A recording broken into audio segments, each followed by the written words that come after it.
Kiitos. Hyvää huomenta kaikille. Iloinen puheensorina täällä käy. No niin, tervetuloa tähän handityöpajaan, joka on tällä kertaa vähän ehkä poikkeuksellinen ja varmasti mielenkiintoinen. Meillä on aika paljon osanottajia nyt täällä paikan päällä ja sitten on vielä tuolla verkon yli seuraa tätä monikin. Ja tämä työpaja niin striimataan ja on sitten mahdollista katsoa myöskin jälkikäteen, että julkaistaan sitten tuolla verkkosivuilla, niin pääsette ja muut pääsee katsomaan sitten jälkikäteenkin vielä, että mitä täällä on puhuttu. Mutta meillä on tänään ihan spesiaali agenda. On ihan sitä normaalia tuttua vanhaakin tavaraa, tai niitä asioita, mitä yleensäkin käydään, mutta sitten meillä on ihan täällä uuttakin juttua. Eli meillä on tänään tässä nyt ensimmäisenä esittäytyy tämä tilaamisen ja laskujen käsittelyn ja ratkaisun toimittaja esittelee, siinä on yritysesittely ja sen jälkeen lyhyt demo siitä, että millä tavalla tämä järjestelmä toimii. Sen jälkeen toivottavasti siinä tulee keskusteluja ja kysymyksiäkin sitten tähän esitykseen. Sen jälkeen meillä on sitten tuossa vielä pieni tauko. Siellä on kahvia tarjolla sitten tuossa tauon aikana ja jatketaan sitten tuohon tilannekatsaukseen ja vielä sitten viimeiseksi on Timo Rantasen esitys siitä, että millä tavalla tämä viranomaistietojen tarkastaminen nyt jatkossa tulee helpottumaan, kuinka se tulee käymään automaattisesti ja helpottuu ja tulee hyvä systeemi meille käyttöön. Mutta pidemmittä puheitta siirrytään tuohon meidän vieraiden esittelyyn. Kati Siikonen Palkeista tulee esittelemään meidän irlantilaiset vieraat. Welcome our Irish guests. And Kati Siikonen will present you to us. Kiitos. Huomenta kaikille minunkin puolestani. Ja tänään meillä on siis vieraana tämän valitun järjestelmätoimittajan edustajat täällä. Teen tämän esittelyn teille ensin suomeksi. Eli meillä on paikalla täällä Softcoon toimitusjohtaja Anton Scott. Sitten meillä on täällä paikalla projektijohtaja Robert Hickey. Ja sitten tuotekehityksestä vastaava Harri Salmela.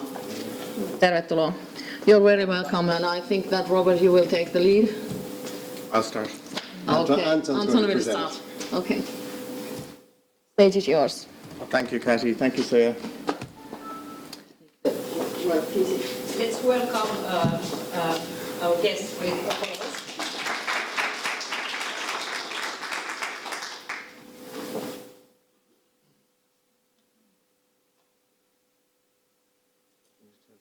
Turn this on. PC3, still PC2. 3.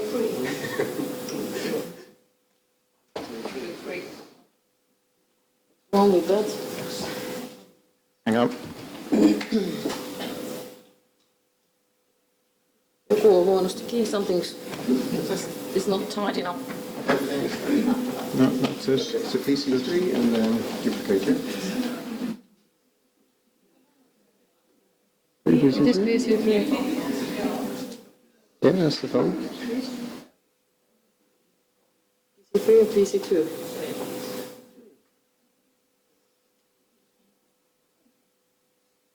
Toimii ihan hyvin ennen kuin otettiin sen jakoinen välillä.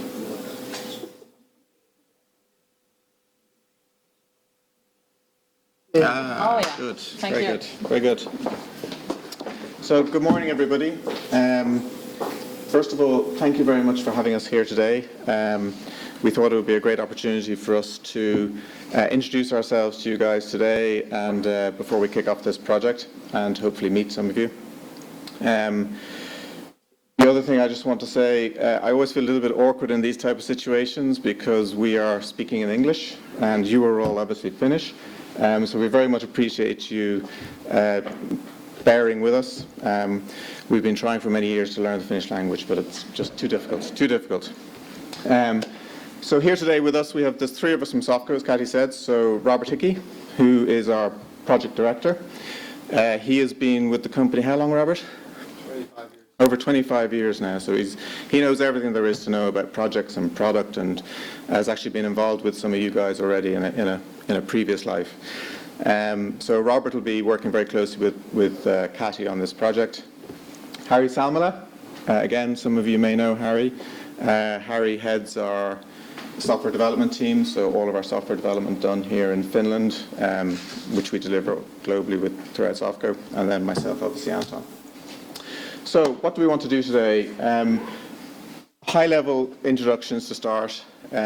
We are just starting this project. We are meeting with Cathy and the rest of the Palcat team immediately after this meeting to start the project workshops and start this whole process.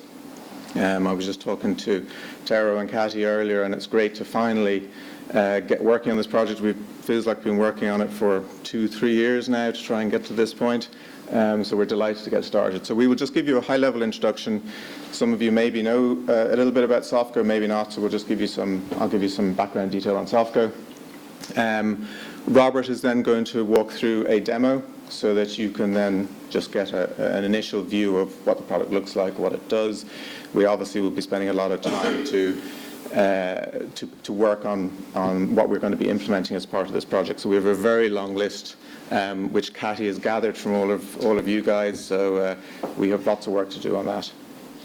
And then finally, we just wanted to again give you an introduction to how we will approach this project, how we will work together, what our kind of approach is, our methodology, and what our goals are for the project. So first of all, a little bit about SOFCO. So we've been in business for over 27 years now, so we have a lot of experience and history in this space. We have our head offices in Dublin in Ireland. We have regional offices in the UK and the US as well, which are mainly local implementation and sales and support centres. So Boston in the US, Manchester in the UK. And we also do all our global R&D development here in Finland. Offices, so Harry's team is located in Hyvinkää, so all our software development is done out of Hyvinkää. We also have some technical expertise up in Jyväskylä. I pronounced those correctly, I hope. And then we have an office which we've recently opened here in downtown Helsinki, which is, I'm not sure which direction, but very close to here, where we will be delivering all of our consulting services, regional help desk, and all those type of resources. In terms of our product, so we have a very long history of our product. On the right-hand side there is 10, so that's our latest version of our product, SOFCO 10. But we have a very, very long history in developing that product suite. So again, some of you will recognize some of the branding over the years. So back in the 1990s, we started out with PC Doc, which some of you may recognize. Versions are 7. We've worked very, very closely with Microsoft over the years. So we're a Microsoft Gold Certified Partner. We're certified with SAP, which I know is important for this project. In 2008-2010, we released R8 version of our product and StoreLife, which is the archive component of our platform. In 2010, we were one of the early adopters of the whole SaaS platform, which is again a key part of this project, and we developed a long relationship with Amazon, who are the global leaders in this space from a hosting and cloud services perspective. So we are an advanced technology partner of Amazon's. In 2013, we opened our offices in Finland with Harry's team in Hyvinkää, and then last year we released our SOFCO 10 product. So the SOFCO 10 product is a single platform for the automation of all financial processes. So we have a number of different solutions that we deliver on that platform. So from procurement, automation, on the AR side, e-invoicing, and also archive, or ECM as we call it. And we've delivered this solution to over 1 million customers globally, business users globally. So we have, and we work in just about, P2P and AP and procurement is a horizontal type product. So we've worked in just about every industry. Typical industries like retail, we have big customers in Primark and Alexander Wang, manufacturing, distribution, so companies like Sunny Delight in Cincinnati in the US. But we also work in heavily regulated industries. So we have a lot of customers in industries like financial services. So customers like Lloyds Bank, BNY Mellon, Pioneer Investments, Cantor Fitzgerald, all operate in a very strictly regulated industry, and those are kind of key factors in the solutions that we deliver. Other regulated industries like healthcare, here in Europe and also in the US. Very different industries in each different location, but also heavily regulated type industries.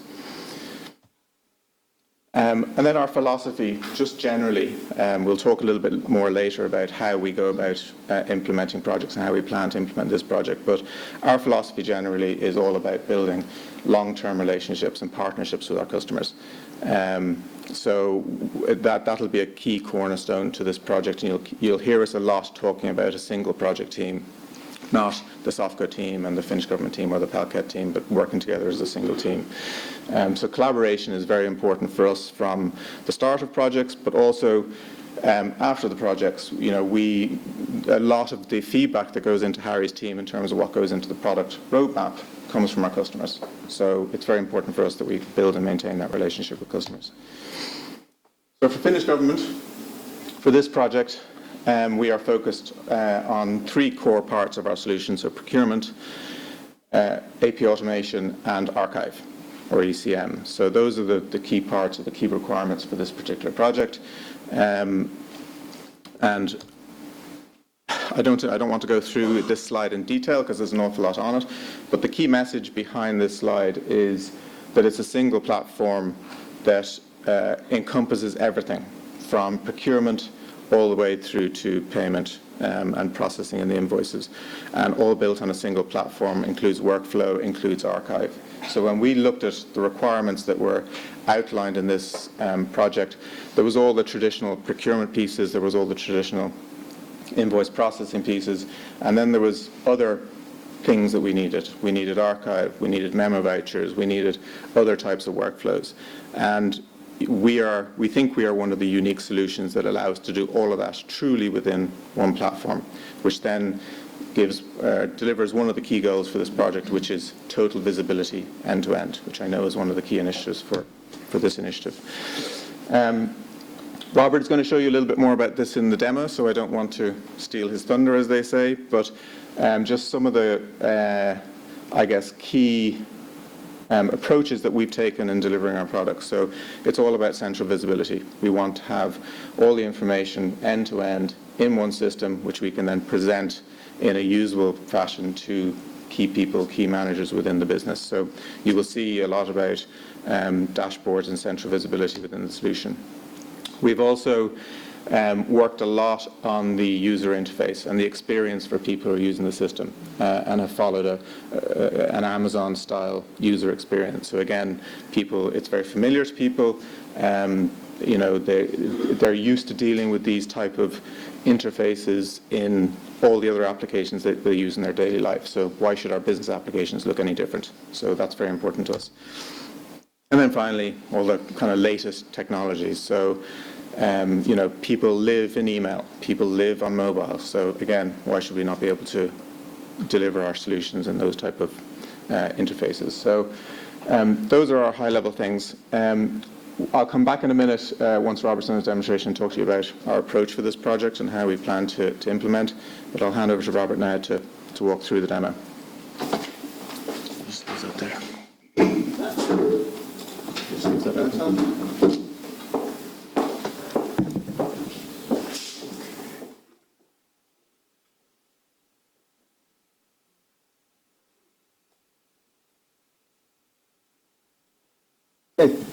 Good morning. This is a live demo, which sometimes can be dangerous, but it's real. I'm going to show you that this is what we would consider our standard demonstration. This isn't how we envisage putting it in for your organization. This is just a standard to give you a flavor of what the screens look like. So how you log in, the kind of look and feel, the type of skills. I'll show you also a reel, if I don't drop it and break it, really using the mobile, how to approve via email, just to give you a flavor of how it is. As Anton said, we're going to start as early as this afternoon with the different workshops to start configuring and talking about exactly how it's needed for each of the organizations. There's a small list of 2,400 requirements from yourselves, so that's everybody's feedback. So we're going to be going through that saying, okay, that's standard, we need to configure this. But I know Kathy and everybody said there's a lot of interest to see what the new solution looks like, because some of you haven't seen it at all. So that's what we're trying to go through here. Okay. So it's all browser-based. So you can connect on to a browser from your desktop via your mobile phone, and then as Anton said, you can do approval and rejections via email. So just normally on your email, either opening up on your desktop or on your phone, you'll see there's a button. It's very straightforward. There's a green button to approve and a red button to reject.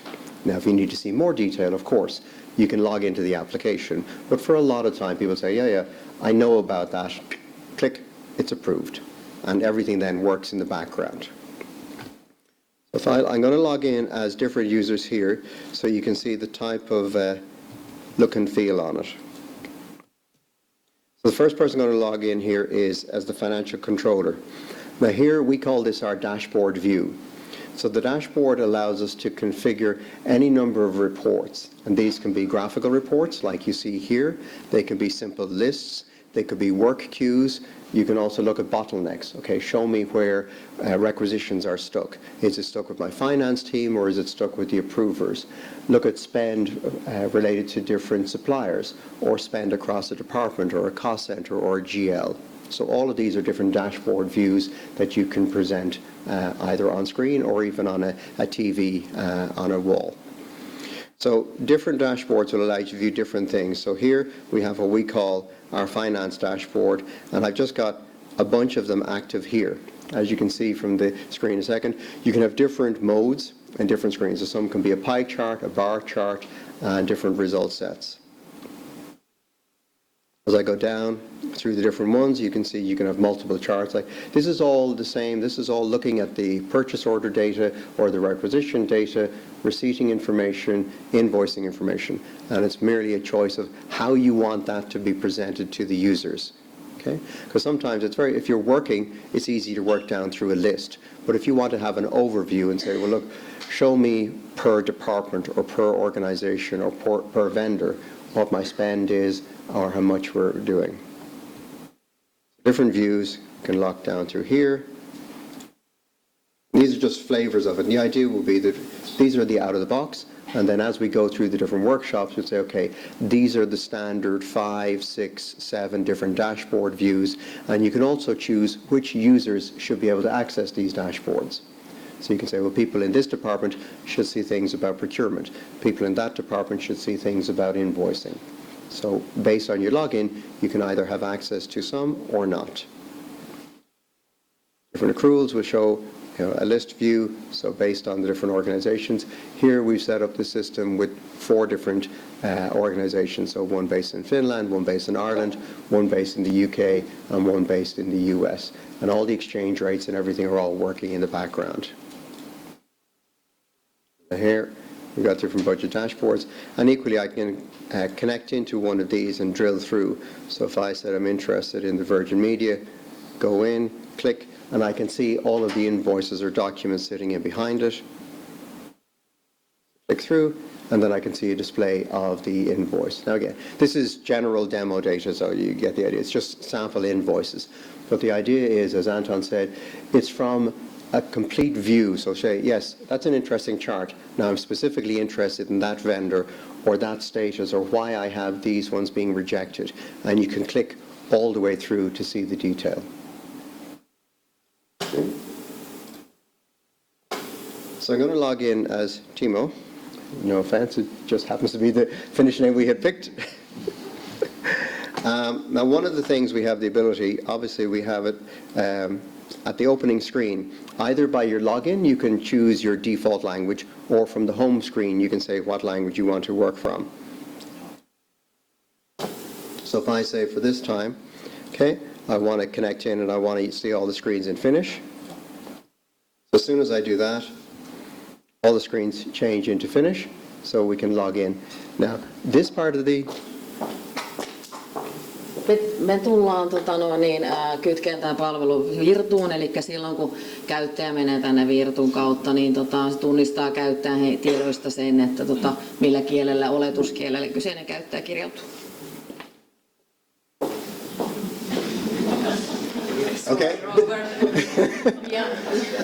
We are using single sign-on, so okay. remember that. Okay, or you can use single sign-on. So if it's single sign-on, you won't see the screen, and it'll pick up your username, and we can go through. So what happens here is I'm logged in as Timo, and he has access to a different view. So you saw when I logged in as a previous user, they're a financial controller or somebody who looks after the department, and their interest is about the dashboard. Here I've got somebody who, their normal job, I want to connect in and I want to raise requisitions. You might have somebody else who, when they connect in, they want to process invoices. So an individual user can choose what their default home screen is when they log in. Okay? And this is all available within their own control. So up here in the top, they can set up their personal profiles.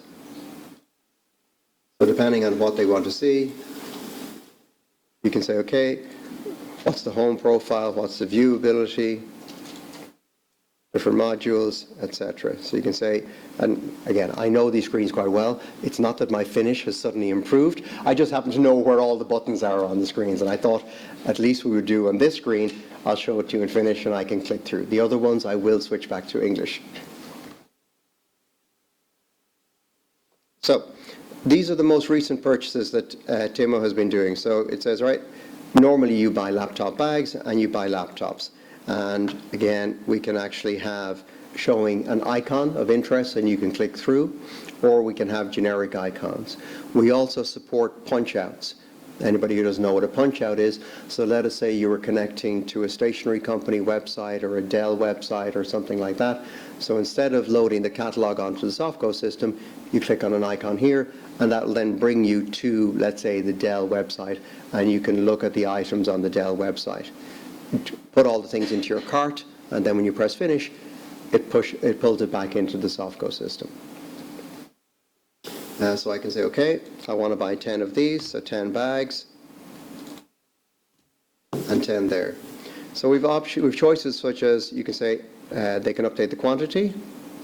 The price can be fixed, so you might say, we have an agreed price for bags, or for laptops, or for paper, or for this hotel, or whatever it should be, in which case that field would be read-only.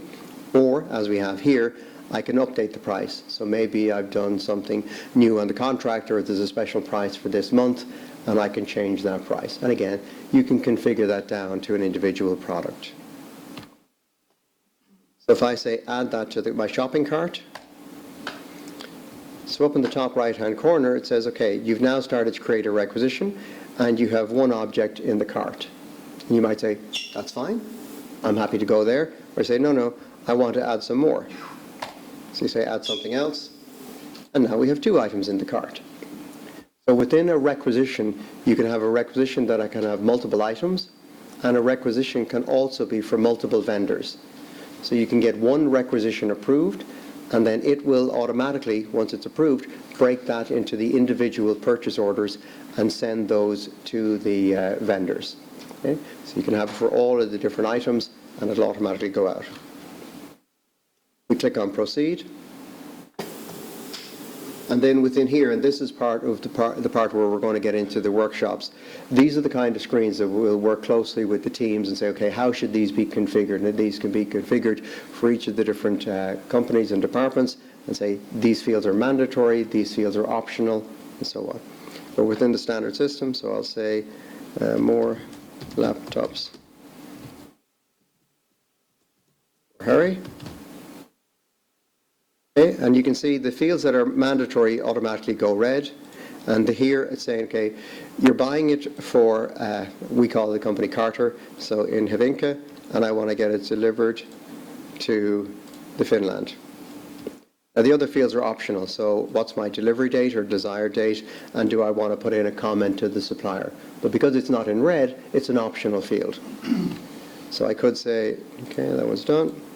I say yes, I want to pick it up, and I want it to be delivered on the 1st of November. Then over here, okay, the laptop bags, what cost center, what department do I want these to get charged to? Again, the field is red, so I have to put it in. Because the fields are red and I haven't completed them, you'll see that my save buttons, I can't save it yet because I haven't filled in all the information. And also, I can't send it for approval because I haven't pressed save. So this is going to stop you each time. If I say here, I want to put it into marketing. This one here, I want to put it into marketing as well. And now the buttons become enabled. And I can press save. And then I can route it on. Now within the routing, what I've set up here is it automatically knows who I am, and it knows who should verify this requisition and who should approve. So we call these routing rules. And you can have those rules based on the vendor it's going to, or the cost center, or GL code, or equivalent combinations. Or if it's a one-off purchase, you can say, actually, this person is allowed to pick from a list, and they can pick this as the verifier, so somebody just to look at the requisition and make sure the content is correct, and then it goes on to somebody else for approval to say, yes, I'm happy to allow you to spend that amount of money. But for here, we're going to send it on to Kirsty and then to Marcus. We choose OK. And that's finished, and it brings me back to my requisition. So I know I was doing a lot of talking around that, but you probably get the impression that takes less than a minute to go in to requisition something. It's all very visual and very graphical.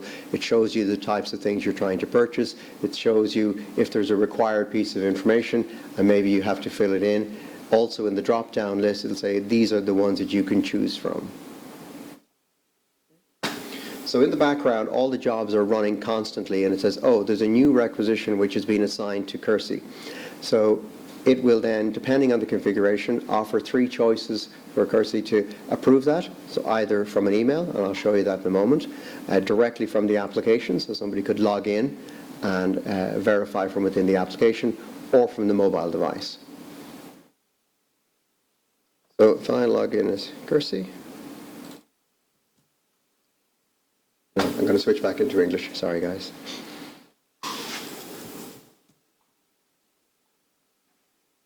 Okay. So over on the left-hand side, so requisitions to verify, and you can see Kirsty has 4 at the moment to verify. So that's the new one that came through. So I can go from there. So we call this a card view. So quite often there'll be enough information on this view to allow the person to approve and say, oh yes, I remember we had that discussion yesterday.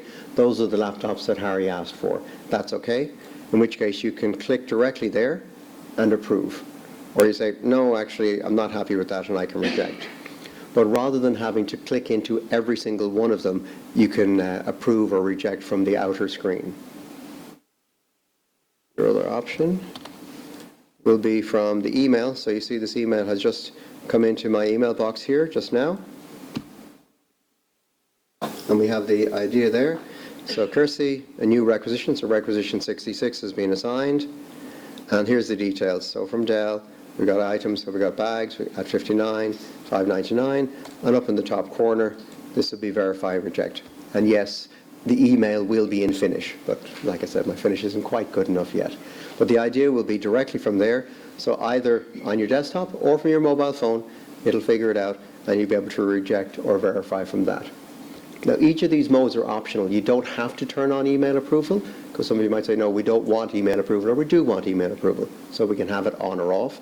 Equally, mobile access can be on or off. So you might say, I want to give all 3, or just email, or just mobile, or just from the UI. And this is where, just before I connect it, I'm going to make sure it actually connects in. So give me a moment.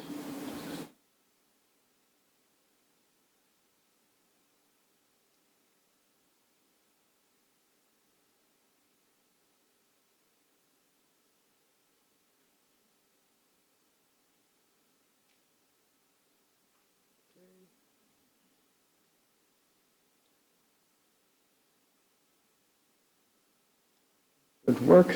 So the mobile application, we log in.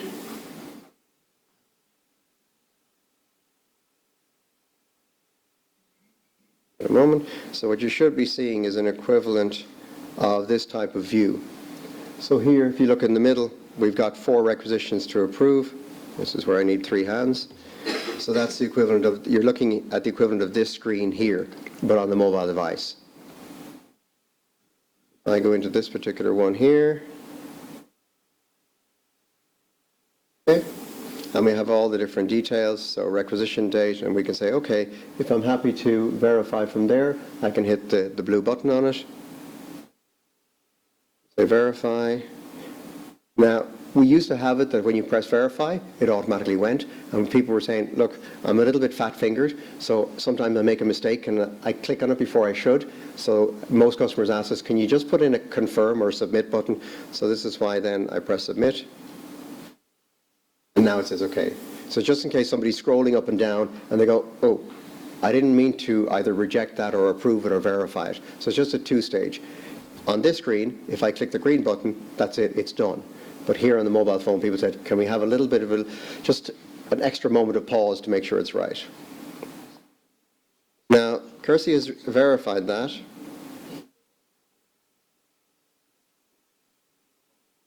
Okay. Let me log out. Log out back to the home screen. And we go back here. Now in a moment, because I verified, it's going to go on to Marcus. Now I'm not going to do anything in system. System is looking for these all the time, so it's automatically going, okay, who's the next person, who's the next person. So in a few moments I can either, and there we go, right on cue. So Marcus, now that Kirsty has done that particular task, it's over to you. And Marcus can say, okay, again, either log into the application and click on the button, or do it from email. So if I say I want to approve from here, so this is the final stage, so that requisition has now been approved. So Kirsty approved it or verified it from the mobile device. Marcus did it from an email, and hopefully in about 20 or 30 seconds, because that's now been fully approved, the purchase order will go to the supplier.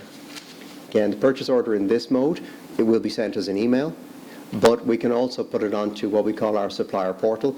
I don't have that configured on this demo system, but you have a number of choices, a bit like on the approval. You can either go by mobile, by email, or directly from the application. The same when you're sending the purchase order, you can send it as a PDF, you can send it as a data file, or you can send a link to allow them to connect onto the supplier portal. They can go onto the portal and either press accept or say, actually, you've ordered 200 laptops. I've only got 100 in stock. So I'm going to confirm I can give you 100. Are you happy to receive the 100? Yes, we are. Okay, and then put the other 100 on back order. Okay. And again, right on cue. So yep, so we have the purchase order. Again, the layout of the email, this is generic, but it would be obviously in finish for yourselves. And I click on the attachment, and we have the details there. Again, the look and feel there is our standard look and feel. We'll work with yourselves to get it down. And if there are different logos, so it can be company-specific logos and different details regarding the purchase order. So we can send it across as a PDF or with an XML or an EDI file attached to it, or ask somebody to connect onto the portal and download and confirm the purchase order. Okay, so far? Okay. So in the normal world then, so that's the requisition. The requisition has been raised. You might choose that you want to do receipting on the item, so we also have to allow somebody to go in and say, yes, I've now received those laptops, and within the software application they can do the receipting. So if I log in as somebody who's going to do the receipting on it. We're doing receipting here?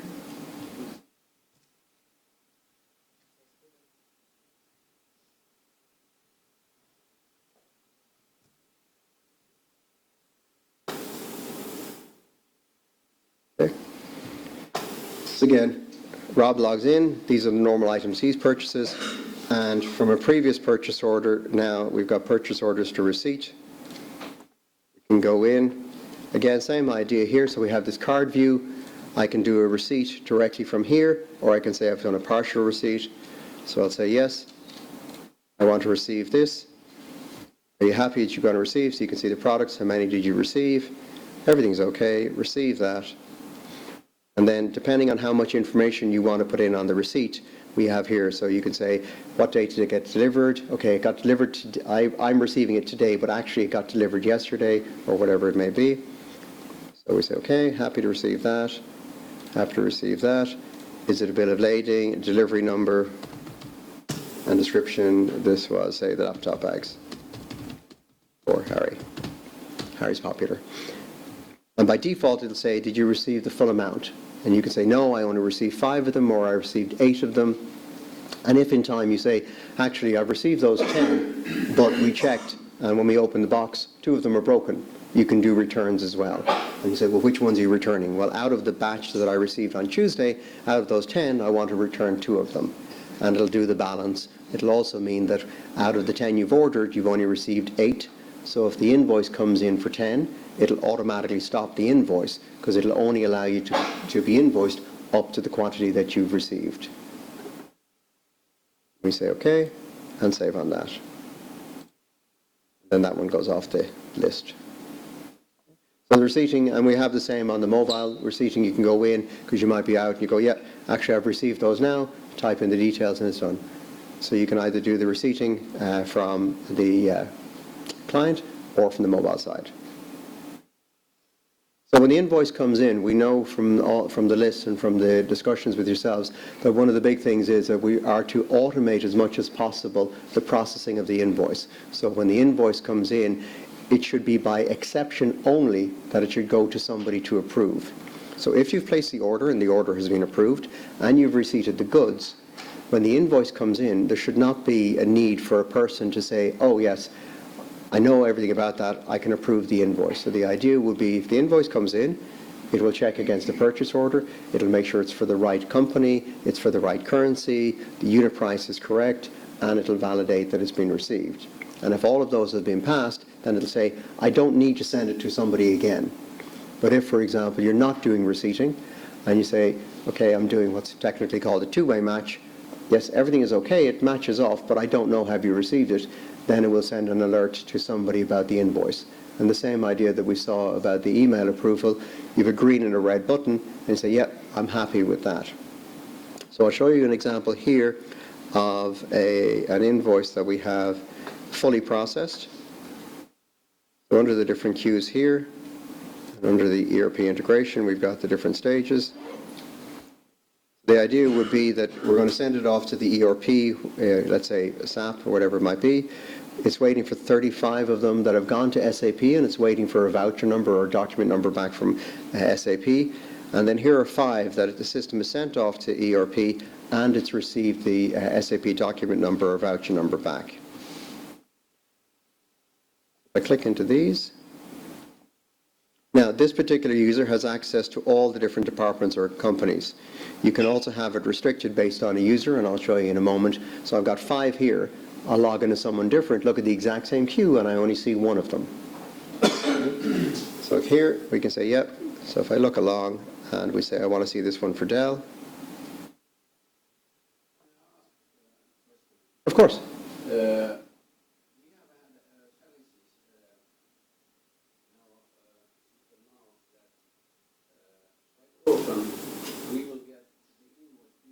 We will get product or service, and that means that we can't. It's not possible to match automatically. So, have you some kind of solution, for example, that you will send a message to the company which has delivered the product, and the message tells that now the product is okay. Now you are able to invoice, send an invoice for us. Okay, so you have a couple of choices there. We come across that all the time. We have a fruit manufacturer, a fruit distributor that this happens to. They order the products, but it takes maybe 6 weeks or 6 months to get the products, but they actually receive the invoice the next day. So what we do is we have what we call a pre-match queue. So where the purchase order hasn't yet been received, it'll put it into a dedicated queue. Now for them, they say, okay, put it in that queue for 7 days, and then try to match. Okay, so that's one option. The other one is from the portal, that you can actually submit the invoice from the portal, and it'll only let you then do that once the goods have been received. So these are some of the things we'll go through on the workshop. So we have experienced a lot of practical problems with, sending out purchase orders, doing receipts, receiving invoices too early or for too much, and we try and flag them correctly, but not too early. So put in automatic delays. Don't try and match them if we know it's going to fail. That answer the question? Yeah? So in this example here, this one for Dell, so I've done some very simple coding here, the system has, based on the purchase order. So against the GL, we've assigned the VAT codes, the amounts, what cost center it was assigned to. And if we look at the history of this particular one, okay, so I can click onto the history, and I have choices within here. I can see the complete history, I can see the routing history. So where did this go within the organization? Did it go to a person, or was it run by a background task? Or I want to see all the different values. You say, okay, well, who changed that value? What's it set to? If I look at the routing history here, okay. So when this one came in, just get it on the screen there. So you see the ones here by softcode jobs, softcode jobs, softcode jobs. So all of these are background jobs. So the invoice was received automatically. It went into the queue. It was matched automatically. So all of these stages here were all automatic. Now in this configuration, we've chosen to put in a person as the final stopgap to make sure that everything was okay. Now this is an optional step. You might say, no, we want it to flow through completely. If it comes in, it matches to the purchase order, it has a receipt, everything is okay, then send it straight onto the ERP. Now that can be a bit nervous for customers sometimes, and they go, that's a little bit too much automation. And for many customers, we say, okay, we'll put in a finance person as the final check, and then they go, okay, let me do that for about 3 months, and then when I'm comfortable the system is getting it right every single time, remove that. If you say, yeah, I know everything is okay, then automatically send it off to the ERP system. But the idea here is that the invoice was submitted, and only at the very last stage did Elaine say, yep, I'm going to check that invoice. But she didn't have to change anything. It's just a visual inspection. Everything looks okay on the invoice. It looks like it's coded correctly, and then send it over to, in this case, SAP. And then what happened from the SAP side is SAP replied back with the voucher number here. Now, it hasn't yet been paid, but when it is paid, we'll also get the payment reference and the payment date on it. So this allows you to look from both sides. So you might be in the ERP, let's say, for example, SAP, and you go, fine, do your search, either, say, in FI or Miro, whatever it may be, look at the record, and then we can put a link within SAP to allow you to see the document stored in the softcode side. Or you can say, well, I have my SAP reference, and I want to search on that particular one, and it'll find the invoice that was posted against that record in SAP. Or you say, well, I have a payment reference, so search within the softcode system. So the idea is, if the finance person or somebody does have a query by a supplier or a vendor, they can either go in and look in the ERP, or they can go in and look in the softcode side. So we don't mind which side. The answer is to get the question resolved for the vendor. So in that particular view, I was logged in as somebody who had access to all the organizations. And then the last part, I'll just show you about the restrictions, so on the security. So if I log in as Emma, who has already access to one of the organizations,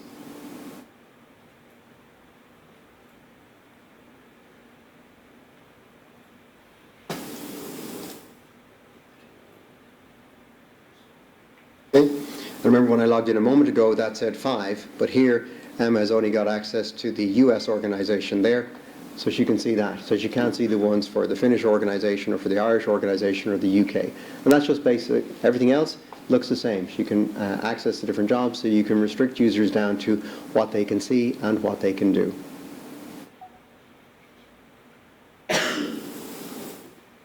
Questions? I buy 10 laptop bags and 5 mouse mats. Mm-hmm. Can I see those separate in the subsystem, or do I have to come to see it on this system? So are we planning to Nämä send... kysymykset ei kuulu siitä. Jos voitte puhua mikrofoniin, niin se auttaa. Are we sending PO data back to SAP? So if on But we are doing that. säteilyturvakeskus tai yliopisto. Joo, kiertossa ei oteta materiaalia, sinne ei lähetetä tilausta. So the answer is no. From the purchase order. Once you get invoiced, yes, but from the purchase order, no, we're not sending the data to SAP. Jos halutaan, niin sitten tasapiste voi varautua laskutietoihin. Näin poispäin. Sieltä laskulta pääsee suoraan varautumaan sille vastaanotolle, sille tilaukselle ja kaikille sille. Mutta se linkki kiekun, nyt puhun kiekun ja tämän välillä on nimenomaan se taloustieto. Ei, koska tilaustietoja niin sisältö ei lähetä. Yhteensä. Joo, kyllä. Joo. Niin, sitä kautta. Sitten laskujen taustalla on sitten alkuperäinen tilaus, tai niitä voi olla aina yhden suhde ääntää kuin päivä.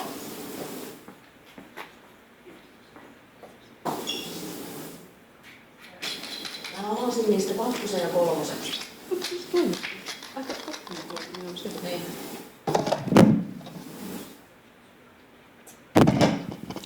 At least the demo worked. Okay. Since I got warmed up, another question, which I just forgot. Damn, blackout. I will ask it when I come back. Has anyone else questions? Keijo Kettunen from State Treasury. Can you tell more about, if I have understood right, so you have also invoicing portal there. I mean, you with that system, it's possible for those companies who hasn't their own e-invoicing system, so it's possible to send e-invoices to us with that system. Is it possible? I don't follow the question. It means that you can, is it able to make your invoice inside? Oh, do a PO flip? Yeah. Do a PO flip? Yeah, no, the invoice, actual invoice. Yeah, but a PO flip becomes... That was the question. Okay, so, right, yeah, so from the supplier portal, Yes. you'll be able to, your suppliers will be able to submit an invoice. So a data file, so the fin-in for the XML file, a PDF, or to do what we call a PO flip. So do you understand what a PO flip is? So you can take a purchase order and say create invoice, and it'll take the details of the purchase order and make an invoice from it automatically. But it means that you have to make order via that system. If you are Yes, yes. The order would need to be created by... Always, yes. Can you tell about the experiences? What kind of experiences do you have from other countries, companies which have been using that? On the portal? Yeah. Yep.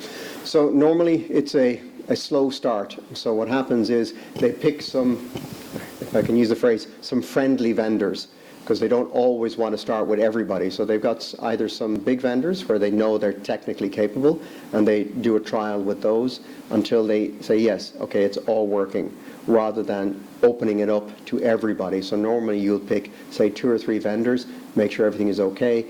They use the portal to receive purchase orders first and then submit invoices. And then once any of the bugs have been ironed out and they say, yeah, that's all working exactly how we would expect it to work, then you open it to a broader and broader range. More questions? Okay. Remember, It's maybe connected to the earlier question. So if I want to buy some one-off expert service, for example, and it's not in the web shop, then what do I do? now, this is where I have a challenge, because I can tell you what we can technically do, but It's whether or not we're supposed to do it, we have to decide that in the workshops, right? So one-off vendors and one-off purchases? There will be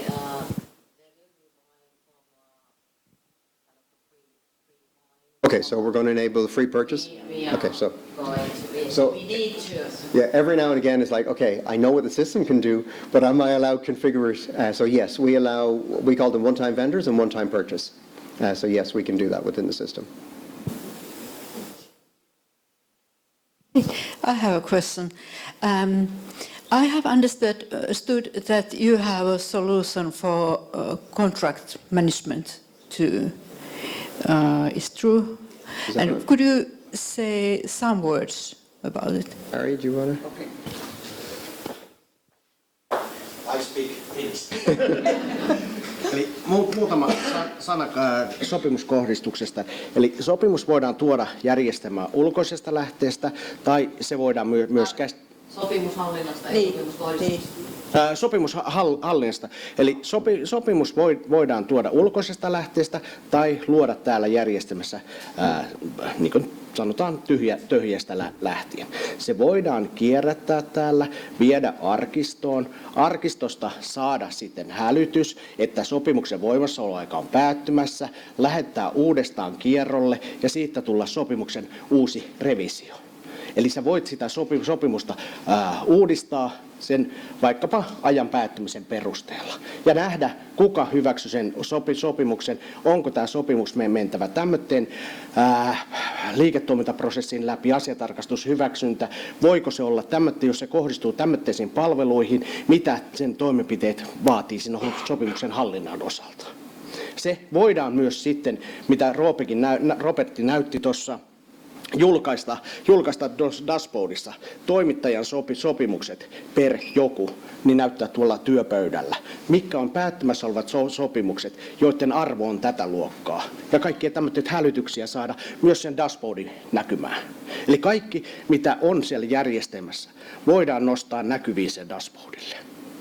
Selventikö tästä kysymystä? Joo, kiitos. Se työstäminen siellä, se toimittaa portaalin kautta sen sopimuksen niin työstäminen. Joo, sorry. Eli kuten tuossa, eli toimittajaportaali ei vaan käsittele mitään tilauksia, laskuja. Sinne voidaan laittaa vaikkapa tuo sopimus ja kysyä toimittajalta muutoksia siihen sopimukseen, keskustelu siitä sopimuksen siitä sisällöstä, se auditoituu sinne aina ja sitten kun se sopimus viedään arkistoon, niin se käyty keskustelu säilyy kanssa sen sopimuksen liitteenä.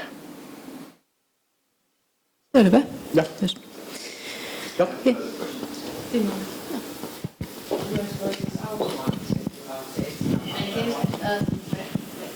Hankeohjelman kanssa. Tämä on niin kuin keskustella hankeohjelman kanssa tästä mitään. I have a question regarding the contract management. In the contract, when you create the contract, is it structured or is it PDF? So is it the Word document or PDF document or is it structured information? Contract, I speak Finnish. Eli, no. Sopimusdokumentti. Järjestelmä on binääri yhteensopiva. Se voi olla PDF, se voi olla Word-dokumentti, se voi olla niin sanotusti mitä tahtoo. Ja sillä on tietyt metatiedot. Osa niistä metatiedosta voidaan lukea, vaikkapa jos teillä olisi PDF A3, niin siellähän on metatiedot mukana se, ja automaattisesti täyttää ne metatiedot sen perusteella, sen sopimusdokumenttikin perusteella sitten. On myöskin, että laaditaanko se täällä vai laaditaanko se jossain muualla ja tuodaan tänne.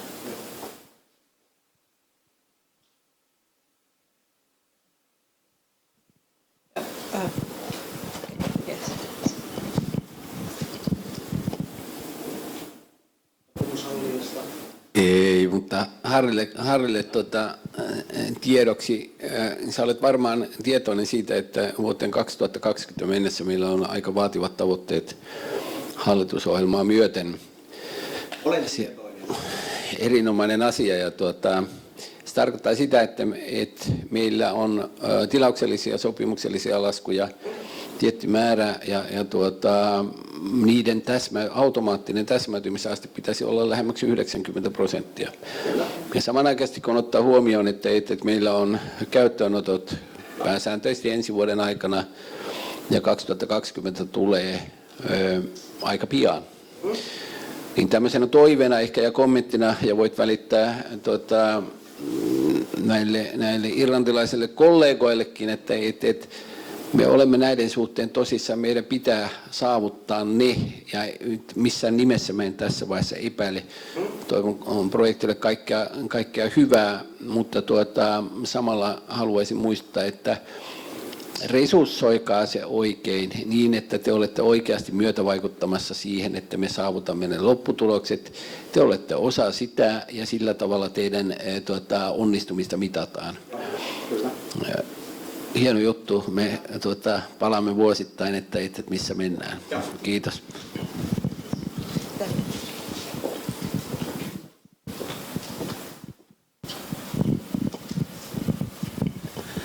Sopimushallinnasta vielä kysymys, että saadaanko siitä sitten sähköinen allekirjoitus myös sieltä toimittajan suunnasta? Kyllä.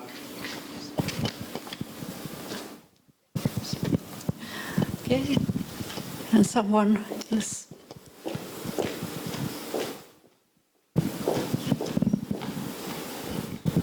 Hei, Minna Elias Ilmatieteen laitokselta, niin mua kiinnostaa toimittajan perustaminen, joka on niin kuin aika hankalaa tänä päivänä. Että tuleeko siihen jotain helpotusta?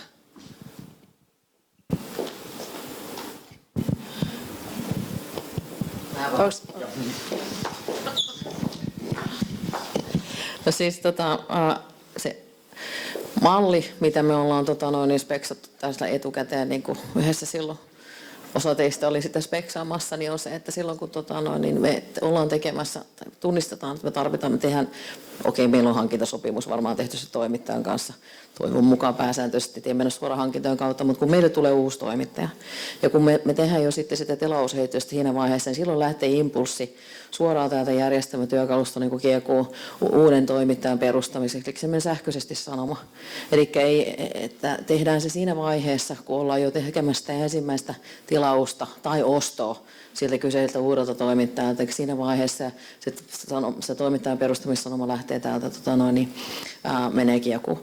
Eli ei tehdä, että muutetaan se prosessi niin kuin siinä vaiheessa, että se tehdään siellä heti siellä alussa, eikä niin kuin tänä päivänä, että nyt tulee sitten lasku ja sitten huomataan, että tämä toimittaja puuttuu, että ei pysty käsittelemään. Sitten lähdetään jollain lomakkeella ja blanketilla tilaamaan sitä palkeitten kautta toteutettavaksi, josta sitten jossain vaiheessa ui kieku, jonka jälkeen päästään sitten taas saadaan se toimittaja siirryttyä kiekusta nykyisin ronnoin ja sitten saadaan siellä lasku käsiteltyä. Eli tehdään siinä vaiheessa heti 6 toimittajaa tehdään, niin sitten lähtee myöskin se pyyntö sitten niin kuin kiekun toimittajarekisteriin. Ja tässähän tämä varmaan menee näin, miten Kati kertoi niin aluksi, mutta sitten se iso kuvahan nyt meillä on sitten se, että me saadaan tähän koko kilpailutus- ja laskujen käsittelytilaamisprosessiin se sama toimittajatietopalvelu. Ja nyt meillä on TEMin kanssa käyty sitä neuvottelua, että me Hilman uudistaminen kytkettäisiin siihen, että meille tulisi koko julkiseen hallintoon käytännössä tavallaan se hankintailmoituskanava, ja siinä samassa yhteydessä meillä on sitten se tavallaan se toimittajatieto ja toimittajarekisteri, ja siihen pystyttäisiin kytkemään nyt nämä, mistä Timo kertoo myöhemmin tänään, eli nämä automaattiset tarkastukset, mitkä on kytketty niin kuin nyt kilpailutusratkaisuun, niin nämähän tietojen tarkastukset, niin niitähän tarvitaan myös niin kuin muissa vaiheissa, ei pelkästään siinä niin kuin kilpailutusvaiheessa, vaan että jos siinä niin kuin yrityksen statuksessa tapahtuu muutoksia myöhemminkin, niin kyllä se tieto pitäisi olla käytössä. Eli tämä on se iso kuva, mitä halutaan tehdä, että se ei välttämättä niin kuin ole ensi vuonna tai ehkä on jo 2019 tai 2020 olemassa, ja siinähän meillä on niin kuin rahoitusta olemassa. Sitten toinen, mikä kommentti tuli tähän sopimushallinnan tekemiseen, niin nythän me tehtiin tämä hankinta sillä tavalla, että se mitä tarvitaan tämän niin kuin laskujen automaattisen käsittelyn osalta, niin se tehdään ja se on niin kuin suunniteltu toteuttavaksi. Nyt me ikään kuin saatiin niin kuin tämmöinen niin kuin väline ja palvelu tai ratkaisu, mikä kykenee paljon monipuolisempaan sopimushallintaan ja itse asiassa sitä kautta myös toimittajahallintaan, joka tarkoittaa nyt sitä, että meidän pitää se suunnitella uudestaan, että miten se nyt saataisiin toteutettua sillä tavalla järkevästi, että se on meillä käytössä. Eli sitä ei nyt tässä projektissa on vielä suunniteltu, mutta nyt kun se on mahdollista, niin meidän pitää nyt suunnitella se, että miten se on niin kuin fiksua ottaa käyttöön tämä sopimushallinta. Ja siinä meillä oli viime viikon ohjausryhmässä siitä keskustelua, että just verohallinto ja ainakin maanmittauslaitos niin oli kiinnostuneita jo siitä niin kuin lähteä miettimään sitä yhdessä, että varmaan tässä sit pitäisi ottaa muutamia virastoja, ketkä niin kuin oikeasti tekee tämmöistä niin kuin sopimushallintaa olisi sille tarvetta ja miettiä, että miten se toteutettaisiin sitten. Ja sillä se ei ole siis niin kuin ylimääräisesti hinnoiteltu palvelu, vaan se kuuluu tähän perushankinnan kustannuksiin. Tuleeko kertatoimittajan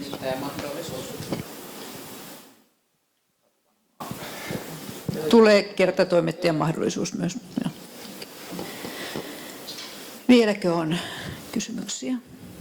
Eli se tarkoittaa siis sitä, että toimittaja ei tarvitse olla vielä tässä järjestelmässä, että mä pystyn heti tehdä hankintaehdotuksen.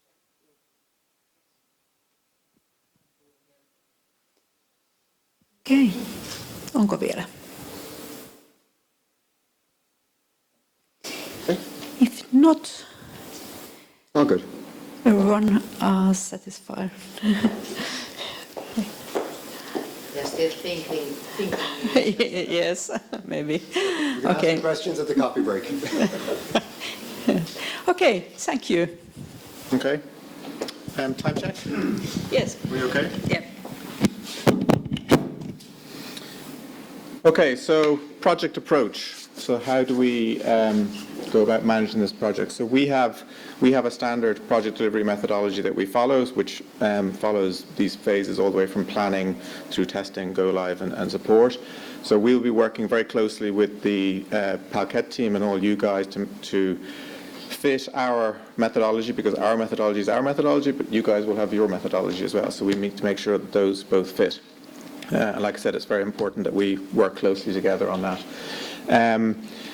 In terms of our teams, so we will bring a lot of resources from different disciplines. So people like Harry from the product side, people like Robert from the kind of project management side, and also all our kind of consultants, software people, training people, support people. And we will bring all of those key people at the different stages of the project to join your team. And we will create one single team with all those people.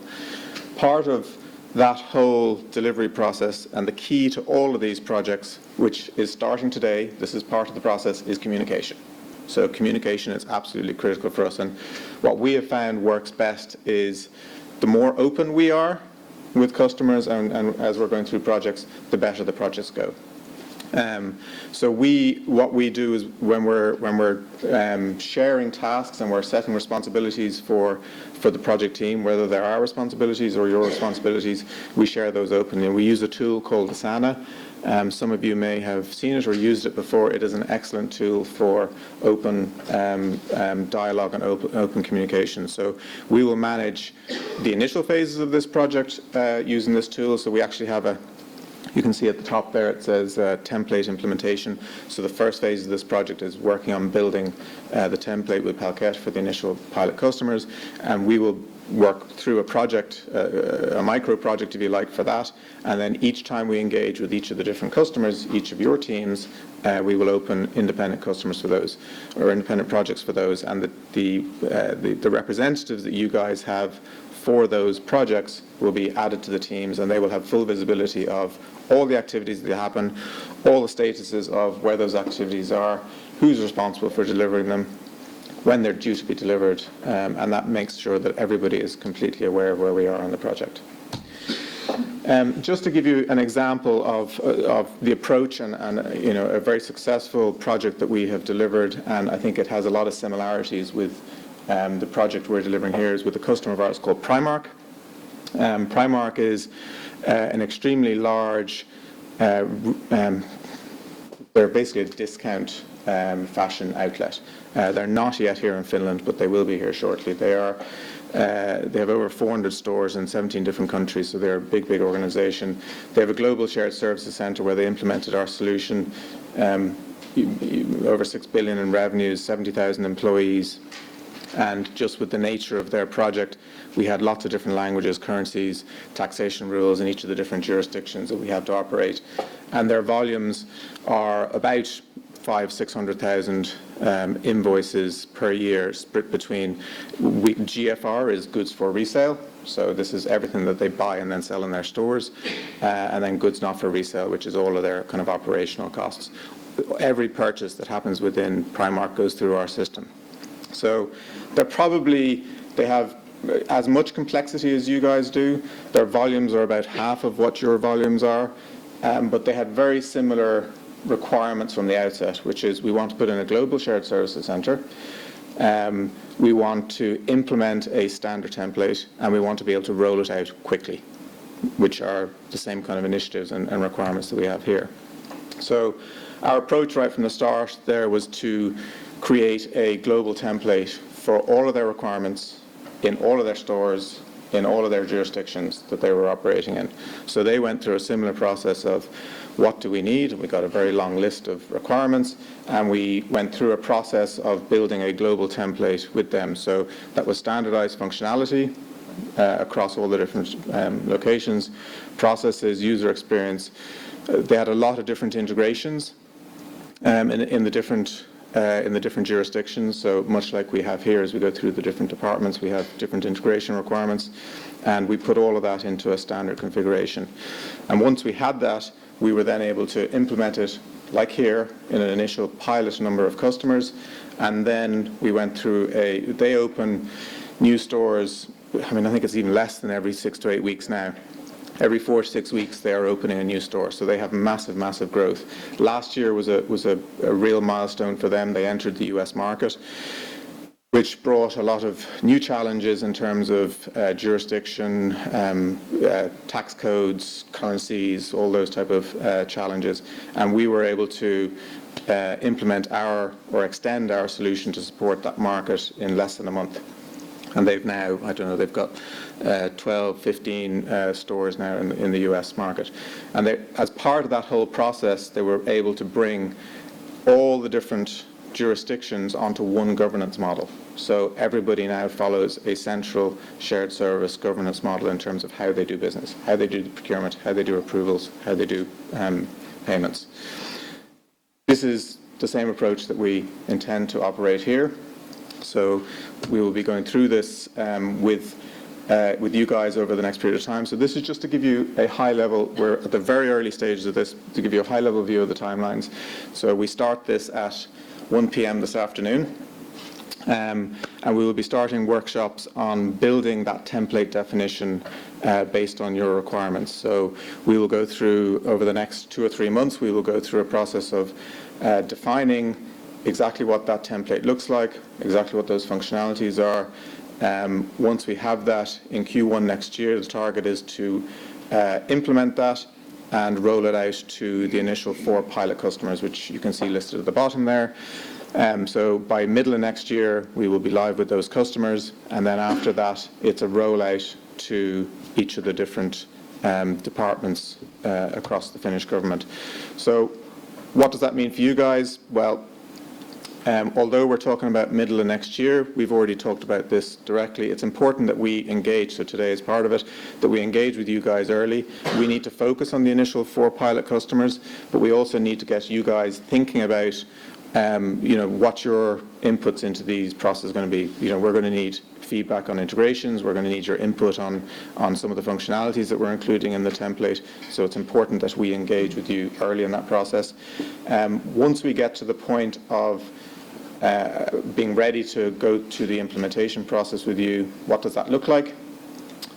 We will do initial workshops with you. So at that point, we will have our template, which will meet, let's say, 80% or 90% of your requirements, but we then need to meet with each of the departments and understand what specific options they require, what specific integrations they need.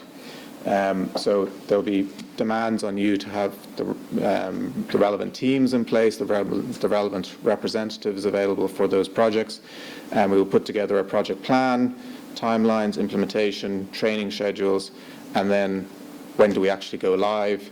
And then one thing that we recommend, obviously, is every time we go live, that we have some level of support when you go live before we hand it over to general support. So we typically do some sort of hypercare support as part of that process. Once we are live, and this is again something that we've discussed a lot with the team as part of this process, is that it's not just important that we deliver this project for these requirements for the scope that we're talking about. We're already starting to talk about extended scope with the contract management and things like that. It's important for us that we continue to collaborate very closely and continue to feed into our roadmap, which then feeds into the solutions that you guys operate. So we do that as a standard practice, particularly with key customers and key markets, which you guys obviously will be.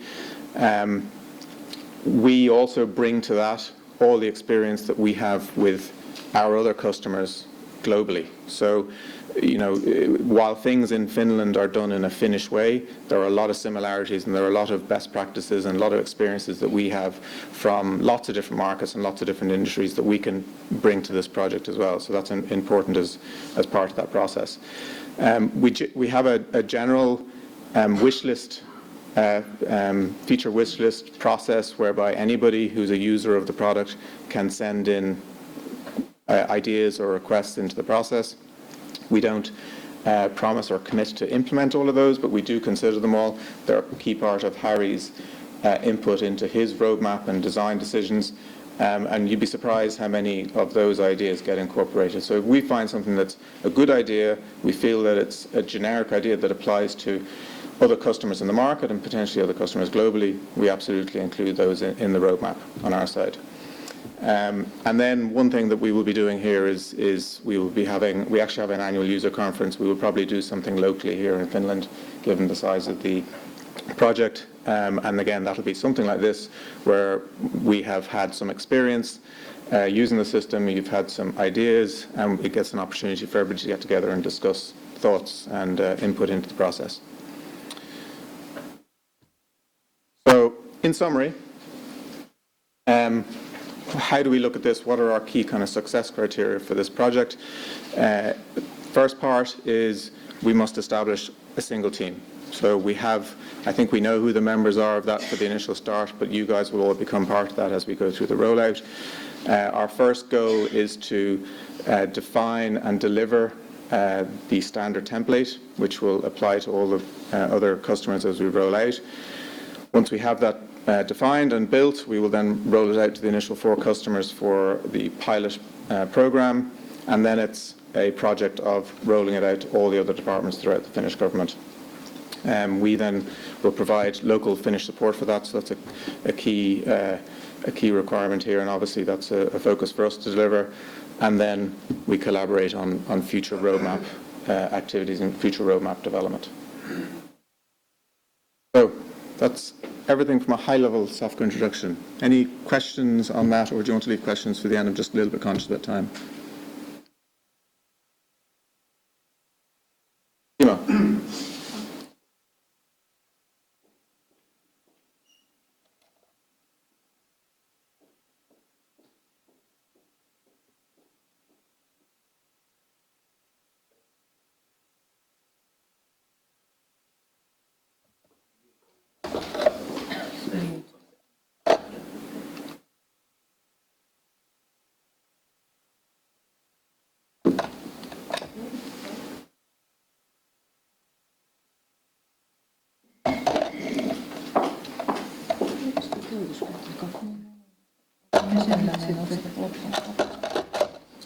This one.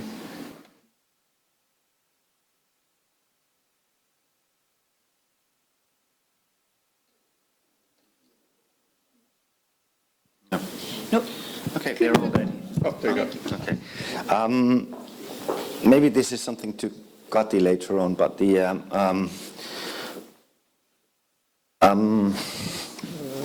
I think would be important to have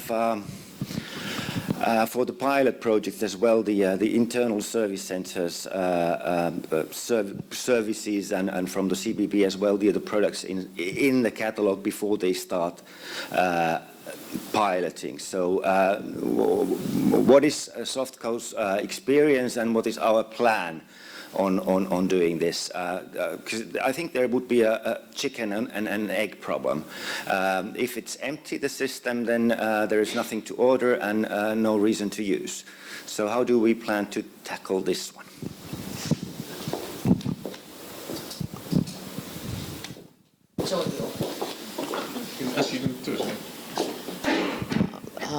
We are starting with the frame agreements for the startup, and then we are also including some other suppliers already at the first phase, and those other suppliers are chosen by the pilot organizations, because pilots are the first one to start, so we then start with those suppliers who are necessary, are the most important ones for the pilot unit.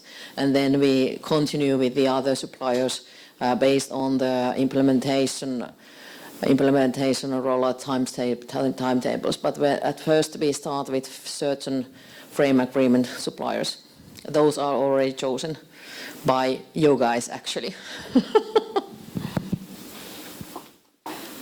And I think that's one of the things as well, as I mentioned earlier, we will be focusing on the initial 4 departments to start, but that's something that everybody can start thinking about now, before we actually start doing the rollout.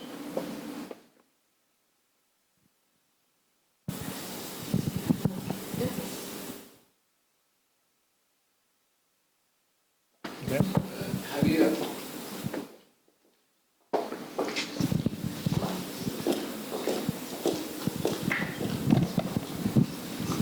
if I have understood right, so you are using supplier portal, and maybe in the future we will transmit those messages in so-called four-corner model. Is it possible in this solution? If you understood right. Model? Yes. Four-corner model, I mean, now we have that model when we are transmitting e-invoices. So in the future, maybe also those procurement messages could use the same For the purchase order system. Yeah, so the purchase order message is going out to the suppliers.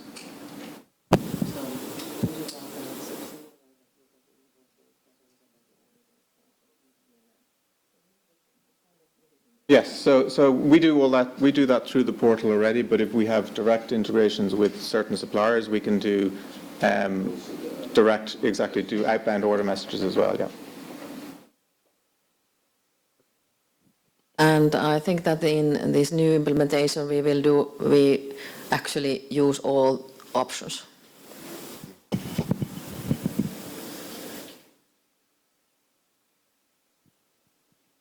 Maybe no more questions. Thank you. Thank you a lot. Thank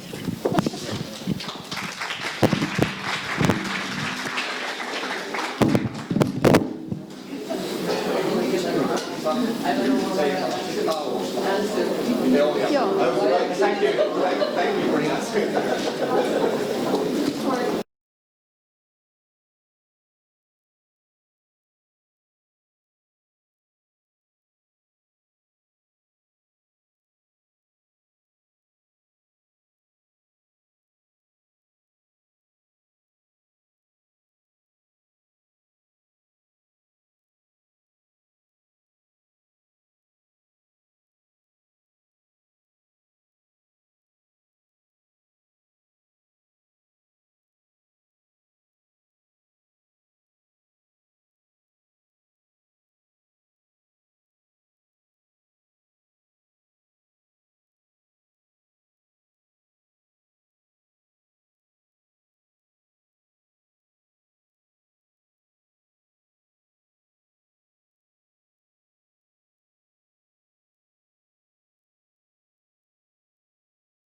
No niin, nyt on suurin piirtein kaikki sieltä tauolta palannee. Eli jatketaan ohjelmaa. Toimiiko näistä nyt molemmat? Jatketaan ohjelmaa ja mä pidän tässä seuraavaksi tällaisen lyhyen tilannekatsauksen ohjelman tilanteeseen, missä tällä hetkellä mennään. Ja sen jälkeen tosiaan sitten Timo Rantanen kertoo siitä, että millä tavalla tämä toimittajien tietojen sähköinen tarkistaminen tai miten se tulee jatkossa menemään. Joo. Ohjelma etenee kaikilta alueiltaan, menee eteenpäin ihan suunnitelmien mukaisesti ja oikein mukavasti. Kaikki tosiaan etenee enemmän tai vähemmän tai nopeammin ja hitaammin, mutta kaikki menee eteenpäin. Tuossa ohjelmatasolla on lähinnä ollut nyt sellaista näiden tilaisuuksien suunnittelua, mitä tässä syksyn aikana, loppuvuodesta vielä aika paljon on. Muun muassa nämä hallinnon alatilaisuudet, mitkä me ollaan luvattu järjestää ja ne on tosiaan nyt sitten tuonne kalenteriin niitä varauksia on tehty ja lähdetty niitä valmistelemaan. Ja on ollut keskusteluja Valtorin kanssa siitä, miten Valtori on tässä niin kuin konsernitoimijana sitten vielä tiiviimmin mukana tässä ohjelmassa ja se asia etenee. Viimeksi mä kerroin tästä yhteisestä projektikoodin rakenteesta, että pyritään saamaan semmoinen käyttöön. Se on vielä nyt vaiheessa, mutta kyllä se käyttöön saadaan. Sitten tutkihankintoja.fi. Niin siitä on nyt valmistumassa käännökset sekä ruotsiksi että englanniksi. Se toimii jo. Niin, onko ne käännetty jo? Okei, mä en ole tarkistanut sitä. Joo, no mutta hienoa. Niin löytyy ne. Ja sitten tähänkin liittyen, niin sitten toi on valmistumassa toi salassa pidettävien asiakirjojen käsittelyohjeen päivitys, että millä tavalla rondos niitä käsitellään. No, laskuautomaation laajentaminen, sekin etenee. Tietysti näillä työkaluilla vähän hitaasti, mutta kaikista laskuista täysin automaattisesti käsiteltyjen laskujen osuus on tällä hetkellä 7,3. Pienihän se toki on, mutta kyllä sekin on siitä niin kuin noussut tuo luku vähitellen ja toki sitten tämä uusi järjestelmäratkaisu sitten todennäköisesti ja toivottavasti muuttaa tilanteen aivan toisenlaiseksi. Tuote- ja palveluvalikoima osuus, mikä kattaa todella paljon erilaista tekemistä, niin se etenee myöskin siellä. Siellä on nämä tuote- ja palveluvalikoimaan liittyvät prosessikuvaukset, ne on valmistunut ja toimintamalli, niin se on edennyt. Samoin kuin nämä yhteishankintavelvoitteen piirissä olevien tuotteiden määrittäminen Hanselin osalta on valmiina, Valtorin osalta on vielä vähän vaiheessa. Samoin nämä muut osa-alueet siellä on tosiaan ihan etenee. LKP-tiliuudistus, mistä täällä teidänkin kanssa on ollut puhetta, työstetty niitä yhdessä, niin siellä on teiltä saatu ne kommentit ja päivitetään tuonne tilikarttaan, että ne on sitten ensi vuonna käytettävissä. Siinä ei mitään hirveän semmoisia ehkä mullistavia muutoksia nyt kuitenkaan sitten tullut, mutta ihan hyviä kuitenkin. Sähköisen kilpailutuksen käyttöönotto, sekin etenee. 94 organisaatiota on liittynyt puitejärjestelyyn ja 65 organisaatiota on ottanut järjestelmän ihan käyttöönsä. Tarjouspyyntöjäkin on tehty tuommoinen 1,5 ja keskimäärin noin 200 tarjouspyyntöä tehdään kuukausittain sen kautta. Muutamia virastoja on sitten vielä, jotka on ulkopuolella, mutta niitä on vain 14 kappaletta ja tässä nyt on aikaa kuitenkin vielä vuosi sitten tähän liittymiseen mukaan tuloon. No sitten nämä työkalut, tämä DPS, dynaaminen palveluhankinta, tai dynaaminen hankinta ja minikisatoiminnallisuuksien nämä ne saadaan sitten tänne niin kuin mukaan käyttöön, niin ne on niin kuin viimeistä viilausta vailla, että saadaan ne ihan pian käyttöön. Ja niistähän olikin viime työpajassa silloin lokakuussa oli erillinen esittely näistä ihan, että miten nämä sitten tulee toimimaan. Milkisat on tuotannossa jo. Aha, okei, hienoa. Hieno juttu. Selvä. No sitten nämä viranomaistietojen automaattiset tarkastukset kilpailutuksissa, niin niistä nyt sitten on tässä tämä esitys tulossa, ja mä en siihen nyt tässä sen enempää erikseen puutu. Rikosrekisterin merkintöjen sähköinen selvittäminen, mikä on niin kuin tavallaan samaa asiaa, mikä toi edellinenkin, niin siitä on tosiaan tämä oma projektinsa perustettu, kun se on niin kuin huomattavankin hankala nyt selvittää sitten, että mistä itse asiassa on oikeastaan kyse ja minkälaisia ratkaisuja olisi käytettävissä. Mutta se kuitenkin tässä etenee myöskin se työ ja varmaan jollain tavalla jonkunlainen niin kuin nykyistä parempi ratkaisu siihenkin saadaan sitten käyttöön. Sitten tämä toimittajayhteistyön kehittäminen siis siinä mielessä, että millä tavalla tämä Handi-palvelu, uusi palvelu, niin miten se lanseerataan toimittajille, mitä edellytetään toimittajalta, miten sitä käytetään ja minkälaisia toimenpiteitä siellä toimittajan pitää tehdä, niin siitä on nyt sitten erikseen tehty tämmöistä suunniteltuun viestintää ja on tämmöisiä informaatiopaketteja toimittajille suunnattu. Infotilaisuuksia ja sitten täällä uutiskirjeessä infotaan myöskin.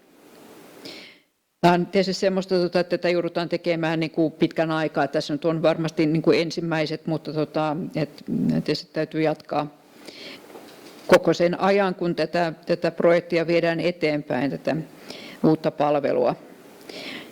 Tämä ei sinällään niin kuin kata muuten niin kuin toimittajayhteistyön kehittämistä. Tämä nyt keskittyy nimenomaan nyt sitten, että miten tätä palvelun yhteydessä sitten toimittajat toimii. No, uusi maksuliikeratkaisu otettiin käyttöön lokakuun alussa ja sen myötä uskotaan tulevan tämmöisiä tehokkuushyötyjä. Aikaisemmin oli käytössä 3 järjestelmää, nyt on vain 1, pois lukien kuitenkin puolustusvoimat, jolla on omansa, mutta että se tehostaa ainakin palkeiden päässä toimintaa, sieltä jää manuaalitoimintoja pois ja saadaan varmasti sieltä tehostumishyötyjä sitten kaikille. No, toimintamallin muutosjohtaminen, niin tämä muutosjohtaminen tosiaan me ollaan niin kuin jaettu se 3 eri kategoriaan, eli on tämmöistä ohjausta, mistä on täällä teidän kanssa puhuttu ja missä oli tämä, mihin liittyy tämä kick-off syyskuun lopussa, eli lähdetään sitten näissä eri ryhmissä verkostomaisesti edeten niin tekemään tällaista yhteistyötä siinä, että millä tavalla tämä uusi toimintamalli saadaan käyttöön, mitä se edellyttää.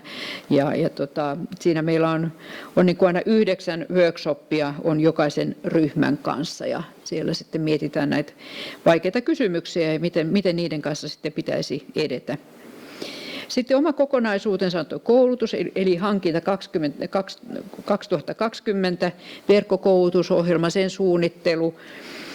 Se myös tosiaan etenee ja sitten viestintä kaiken kaikkiaan, että erilaista handi-esittelyä ja viestintää. Muistakaa käydä siellä handi.fi-sivustolla. Sieltä löytyy sitten jatkuvasti uutta materiaalia ja tietoa sitten tilaisuuksista, että siellä kannattaa käydä. Sitten on vielä tämmöinen hankintatoimipalveluna, eli tarkoittaa siis sitä, että Hanselin palveluja tuotteistetaan niin, että sieltä on ehkä vielä nykyistäkin niin kuin helpompi hankkia sitten erilaisiin tarpeisiin palvelua. Et esimerkiksi vaikka niin, että pienet virastot, joilla ei ole ehkä järkeä itsellään pitää sitä niin kuin hankintatoimea sillä tavalla, että olisi asiantuntijoita sinne erikseen resurssoitu, vaan vaihtoehtona voisi sitten olla se, että palvelua ostetaankin Hanselista tai käytännössä jopa niin, että hankintatoimi olisi ulkoistettu Hanseliin, niin tämmöisen tuotteistuksen mietintään Hanselissa tehdään. Tässä taisi olla tämä kokonaisuus näin nopeasti läpijuostuna. Onko näihin liittyen kysyttävää, kommentoitavaa? Ei taida olla. No, sitten mennään eteenpäin ja Timo Rantanen tulee kertomaan sitten tästä, millä tavalla näitä viranomaistietoja pystytään sitten sähköisesti tarkistamaan tuossa kilpailuttamisen yhteydessä. Ole hyvä, mä etsitään, missä se oli se sun esityksessä, jossain täällä se piti olla. Onko toi desktopilla? Niin. Ei, ole hyvä. Joo. Hei kaikille, Timo Rantanen Hanselista, ja tarkoituksena on nyt kertoa, että mitä me ollaan tuonne sähköisen kilpailutusjärjestelmän sisään tässä vuoden aikana tehty. Ne, jotka oli edellisessä työpajassa, niin tästä tulee jonkun verran kertausta, koska minulla on osittain samat kalvot, mutta sitten tulee myöskin uutta asiaa, eli noista koulutuksista, mitä järjestetään, niin niistä tuossa lopussa.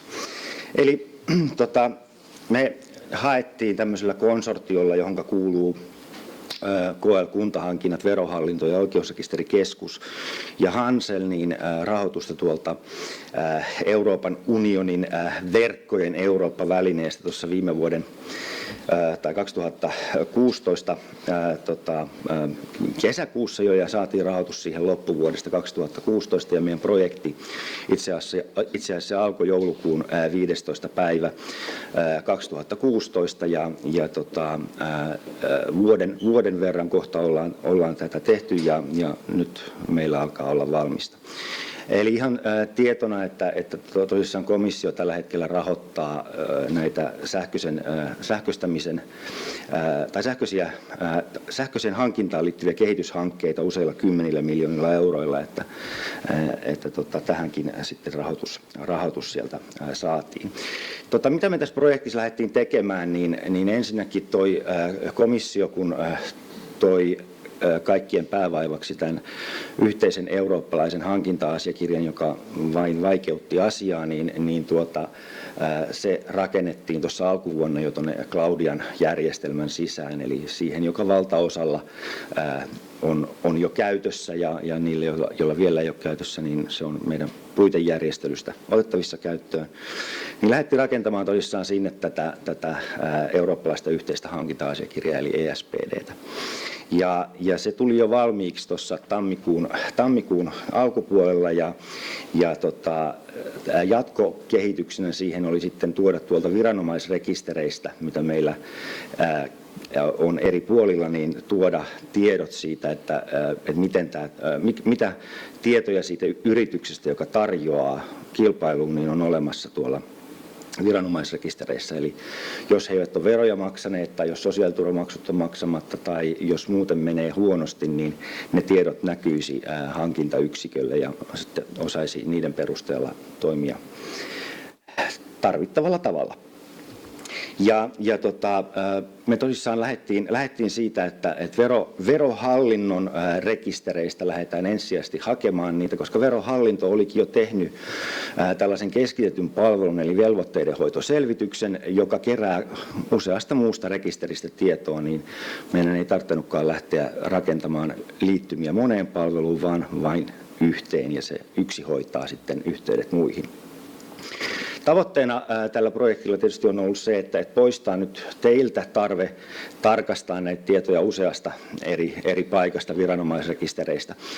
Aika moni on käyttänyt Suomen asiakastietoa tarkastamiseen, että miten sillä yrityksellä menee, käynyt katsomassa ehkä kaupparekisteristä jotain tietoja, pyytänyt yritykseltä selvityksiä veroveloista ja tämmöisistä. Nyt tämän projektin ansiosta me saadaan ne tuonne kilpailutusjärjestelmään ilman, että meidän tarvitsee pyytää niitä.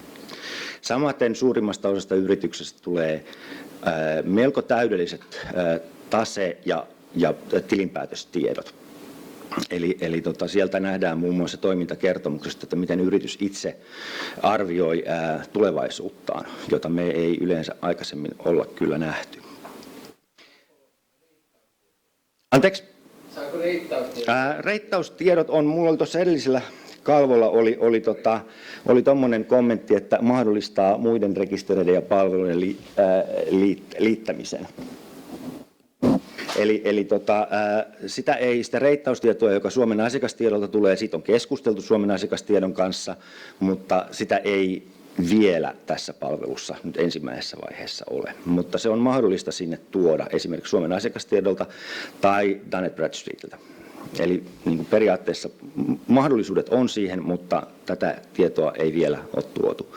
Se ei ole ESPD tässä meidän eurooppalaisessa yhteisessä hankinta-asiakirjassa sellainen asia, jota niin kuin periaatteessa kysytään, vaan me ollaan tuotu nyt se tieto siitä, mikä siellä eurooppalaisessa yhteisessä hankinta-asiakirjassa kysytään. Oliko muita kysymyksiä? Kommenttina enemmänkin, että ei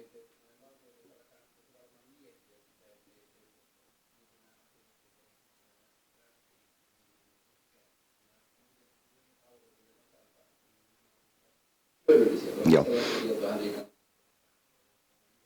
Joo, täällä on aika paljon samaa tietoa ja itse asiassa tämä on ajantasaisempaa tietoa kuin mitä he saavat. Eli meillä on lakiin kirjattu hankintayksiköille tiedonsaantioikeus tähän tietoon. Tämä on tällä hetkellä tämä sama tieto, jota me käytetään, niin on ollut pääasiassa näiden talousrikostutkijoiden käytössä. Eli nyt teistä jokaista tulee seriffi.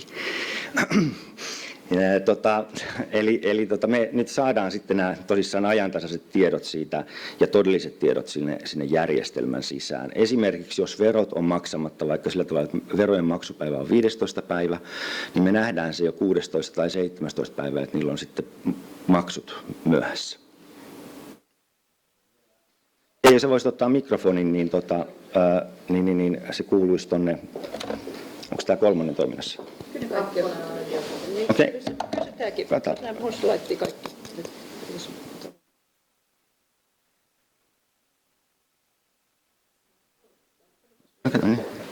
Se laitettiin äsken, mutta ei kun se ei kuulukaan tuonne videolle. Niin vaikka nämä äsken laitettiin, mutta näin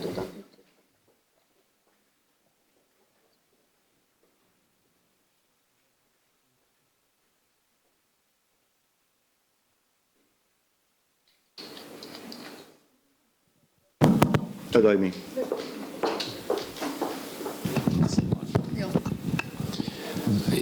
On tuollainen kommentti vaan, että virastolle ei pidä mielellään pistää sellaisia tietoja, joita ne itse joutuvat syvästi analysoimaan ja ehkä sitä kautta niin aika menee siihen.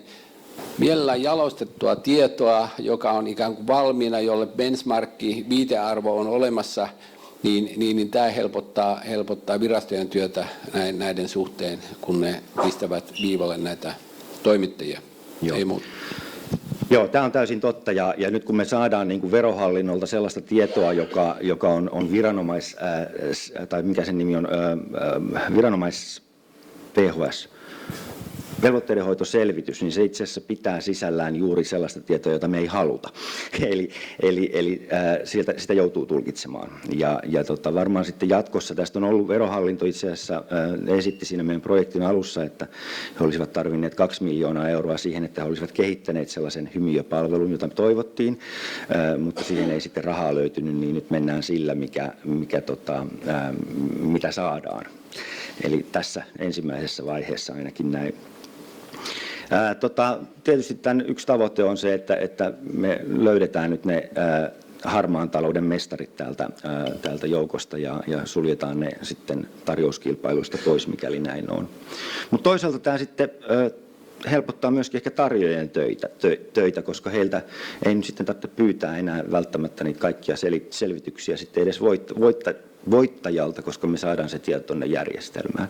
Aika moni on sitten kysynyt vielä tarjouskilpailuista, ainakin tuolla kuntapuolella, niin kysynyt myöskin tilinpäätös- ja tasetietoja. No, niitä nyt ei todellakaan sitten enää tarvitse kysyä, koska ne tuonne järjestelmään tulee. Millä tavalla tämä toimii, niin meillä on tuolla ylimmässä laatikossa on tuo meidän sähköisen kilpailuttamisen järjestelmä, eli Claudian tekemä hankkipalvelu tai kuntapuolella tarjouspalvelu. Tämä siis tulee käyttöön kaikille, jotka tätä Claudiaa käyttää myöskin tuolla kuntapuolella. Ja tuossa välissä meillä on kansallinen palveluväylä ja sen turvapalvelimet ja sitten verohallinto tuolla alanurkassa, joka sitten on kytkeytynyt patentti- ja rekisterihallitukseen, oikeusrekisterikeskukseen ja itse asiassa aika moneen muuhun järjestelmään. Eli sitä kautta toi tieto saadaan. Ja sitten tässä tuolla toisella puolella tällä teidän oikealla, niin on nämä muut rekisterit ja palvelut, mistä Keijo jo ottikin esiin. Eli meillä on sitten mahdollisuus sinne tuoda Suomen asiakastiedon tilaajavastuun tietoja. Itse asiassa toi Claudia toteutti jo tämän tilaajavastuuasian, että jos sille on tarvetta, niin he ovat sen jo toteuttaneet. Mutta se, mitä me jouduttiin kiertämään tässä, tämä on se unelmatilanne ja tämä on tilanne, joka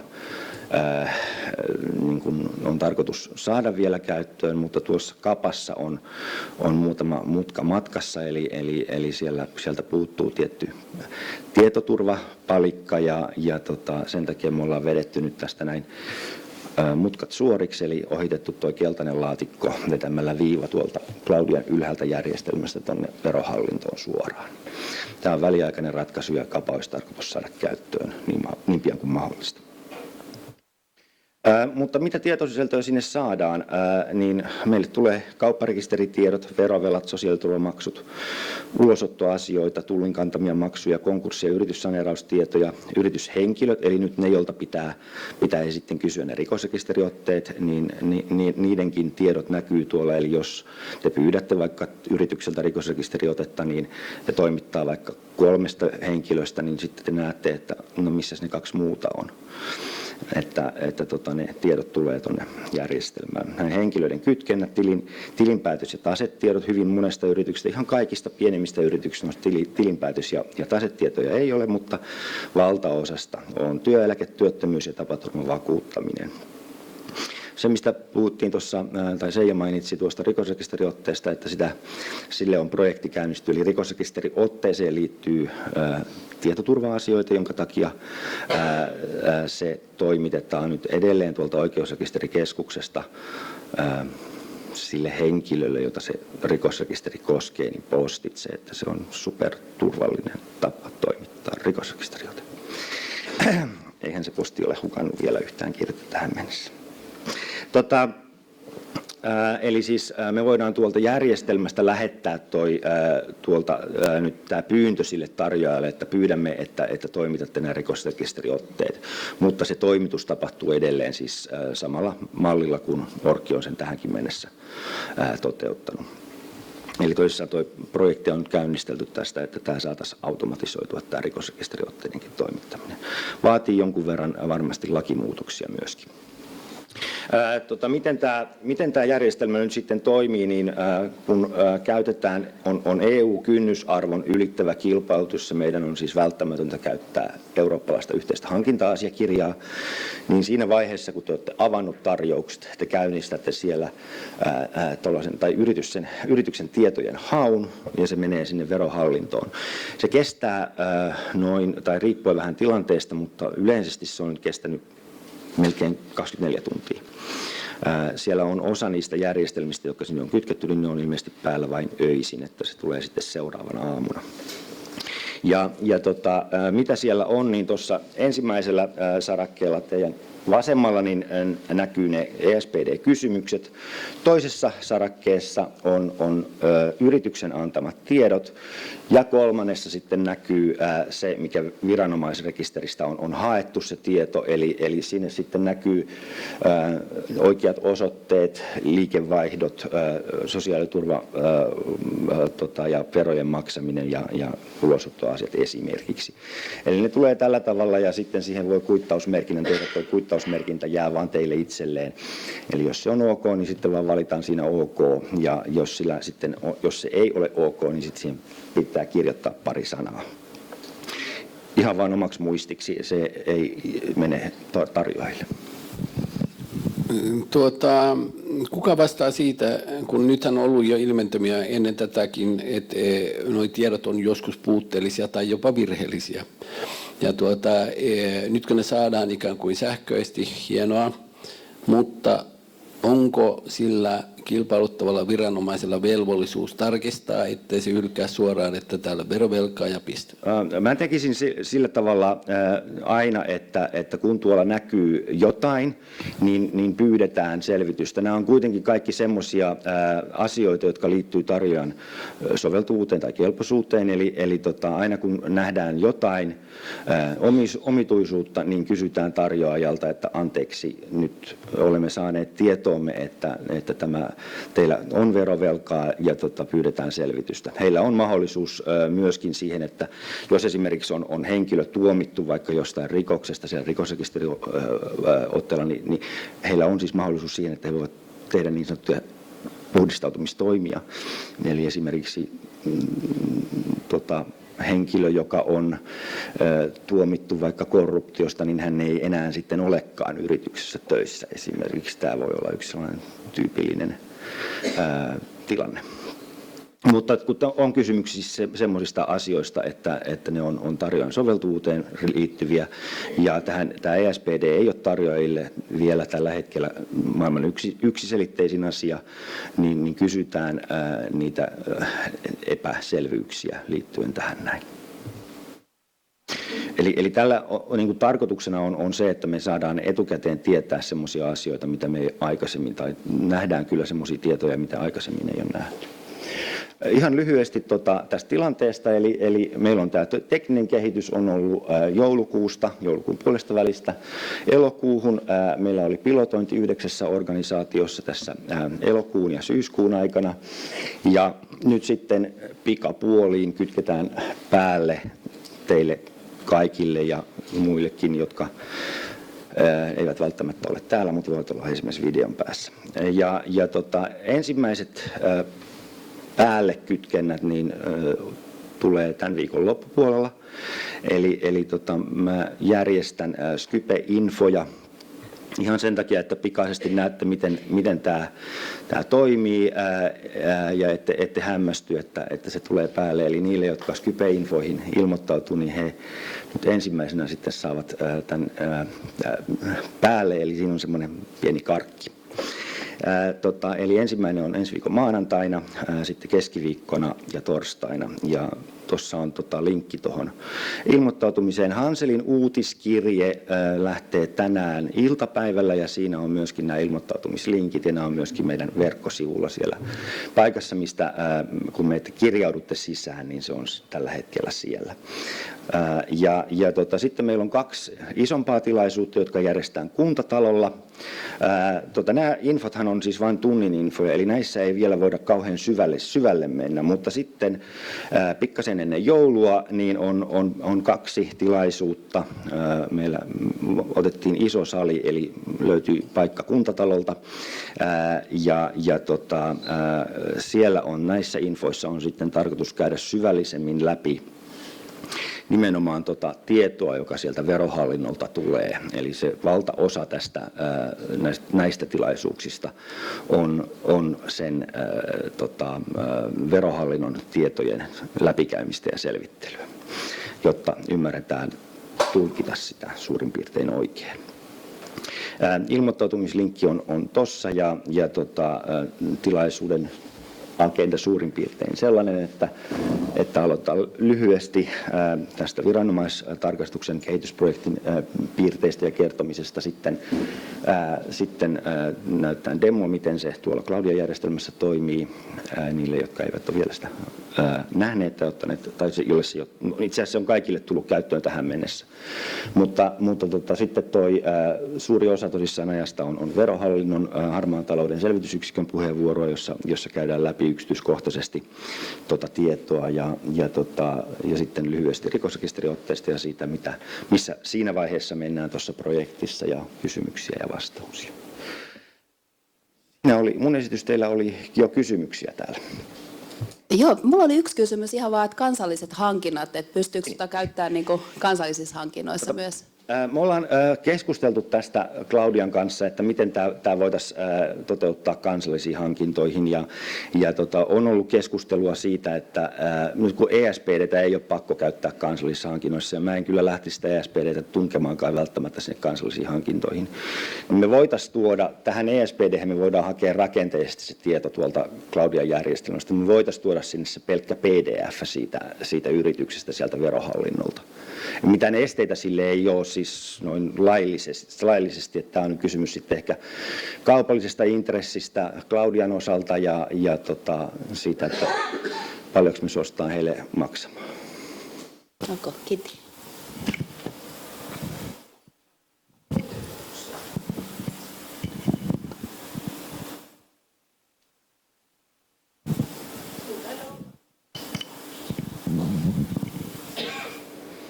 Tervetuloa infoihin. Tosissaan meidän verkkosivulla on jo nuo linkit ja ilmoittautumiset. Tästä tietysti saatte nuo linkit kanssa. Varmasti tämä esitysmateriaali tulee verkkoon ihan pikapuoliin.